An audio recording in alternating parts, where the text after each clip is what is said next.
Do Zéanénion Georges et Do Joseph Blanchard sont respectivement les médiateurs délégués des régions du Cavali et du Guémont.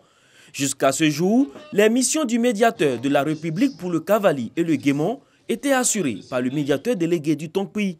Selon le médiateur de la République, la nécessité d'ouvrir ces deux délégations répond d'une part à la raison de rapprocher les services de la médiation des régions où le risque de la survenance des conflits est assez élevé et d'autre part privilégier l'anticipation et la prévention dans le renforcement de la paix. Les nouveaux médiateurs délégués installés ont reçu leur véhicule de fonction et promettent jouer leur partition pour la consolidation de la paix et de la cohésion sociale dans leurs régions respectives. C'est d'aller au-devant donc des conflits et d'être à l'écoute de la population ou alors des protagonistes. On va compter sur la communauté, sur les élus. Nous allons compter aussi sur les guides religieux, pourquoi pas. Procédant à leur installation, le médiateur de la République, Adama Tounkara, a invité toutes les populations et l'ensemble des acteurs politiques à éviter toute fracture du tissu social. Surtout, à utiliser le bon ton avant, pendant et après les échéances électorales de cette année. Ne transformons pas le jeu démocratique en foire d'injures et d'insultes. Nous devons préserver la paix et la stabilité de notre pays, car c'est la seule voie qui mène au développement et au progrès. Pour le renforcement de la paix et du vivre ensemble, le médiateur de la République entend organiser bientôt des rencontres dans des localités choisies avec les chefs traditionnels, les élus, les cadres et les populations.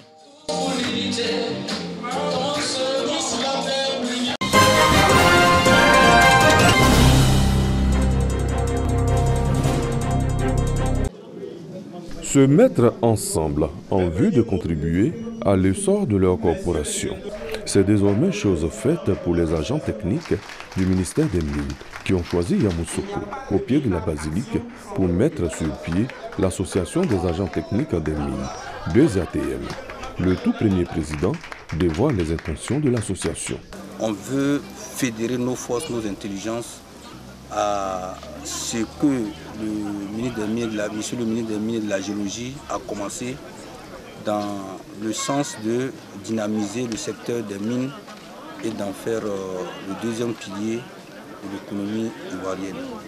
À cette cérémonie, le représentant de Jean-Claude Kouassi, ministre des Mines et de la Géologie, invite la 2ATM à participer au développement du secteur en toute responsabilité. Après la naissance de la 2ATM, va suivre l'implantation des sections à travers tout le pays.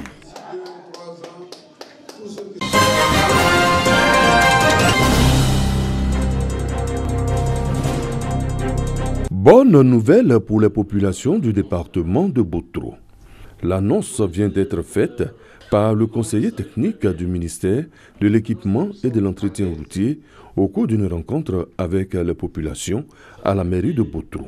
Pour Ibi Koulibaly, ce projet qui démarrera dans ce mois de février s'inscrit dans le cadre du programme d'urgence du gouvernement. Dans le cadre du programme d'action prioritaire, le chef de l'État a octroyé aux villes de Diabo et Botro des linéaires de 5 km chacun. Donc nous sommes venus annoncer la bonne nouvelle aux populations de Botro et de Diabo pour leur dire incessamment, ils verront ici une entreprise qui va travailler, qui fera la voirie de Botro et de Diabo. Les cadres, les élus et la population du département de Botro saluent cette annonce. C'est un sentiment de joie que la population se soit mobilisée massivement. Et vous avez vu un peu l'expression de la joie qu'ils éprouvent à l'annonce de ces nouvelles. C'est une grande première pour notre département en général et en particulier Diabo. Vraiment, nous voulons profiter pour dire grand merci au président de la République. Le président de la République, quand il dit quelque chose, il respecte ce qu'il dit. Aujourd'hui, il est venu nous dire qu'il a promis 5 km et c'est les 5 km que Botro ville va recevoir. Le bitumage des routes de Botro, 5 km, et de Diabo, 5 km, en mauvais état, en toute saison, a été annoncé plusieurs fois depuis une quarantaine d'années. Ce rêve deviendra une réalité avec le président de la République, Alassane Ouattara, qui s'est inscrit résolument sur la voie du développement.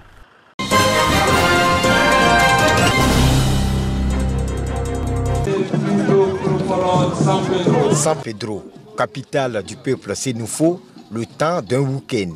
À la faveur de l'intronisation du chef central des Sénoufo, vivant dans la région de San Pedro, l'espace Rotary s'est transformé en un lieu de démonstration de la culture sénoufo. Balafon, danse traditionnelle et danse de masque, sous le regard admirateur des autres communautés vivant en parfaite cohésion. Une cérémonie d'intronisation rythmée par des scènes du jeu des alliances interethniques, bloquant par moments la cérémonie. Il y a des souffrances qui valent mieux que d'autres. L'adage dit que Dieu créa le Koyara un vendredi. Et le samedi, le Koyara créa le Sénoufo. Alors il ne peut pas venir commencer une cérémonie sans aviser les propriétaires que nous sommes. Et c'est ça qu'on a fait le blocage. Mais Dieu merci, ils l'ont reconnu. Le ministre Issa Coulibaly a reconnu devant nous que nous sommes les maîtres. Donc voilà. Finalement, le chef central est installé, ainsi que le bureau exécutif du Midjo San Pedro. Midjo veut dire en sénoufo jeudi. Tout ce qui dit jeudi en sénoufo c'est Midjo.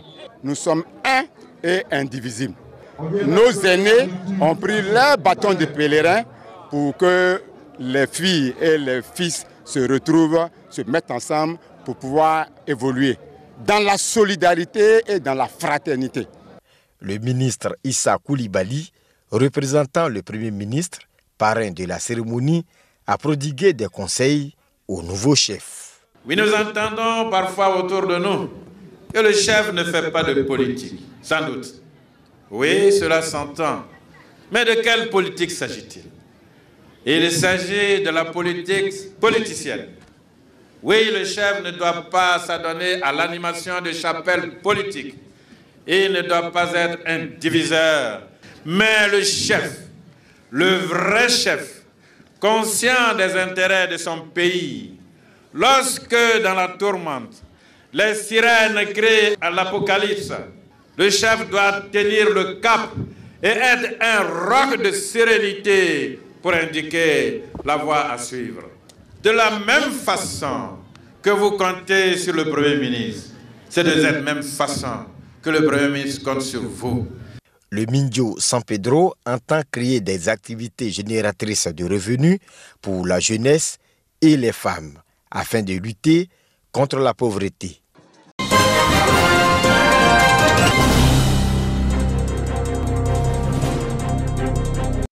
Le christianisme semble avoir forcé son implantation dans le département de Sidi Matiali. Les premiers missionnaires sont arrivés en 1922. L'école, premier moyen d'évangélisation. La tâche n'a pas été du tout facile, tant la population est très attachée à ces traditions. Une population donc à prédominance animiste. Tout le monde pouvait venir à l'école, mais en ce temps, personne ne savait l'utilité de l'école. Puisque c'est les Blancs qui nous ont amenés, on ne savait pas à quoi sert l'école. Une autre stratégie pour progresser. Ils sont allés chez le chef. Les chefs, ils ont demandé au chef de donner 2 élèves par village.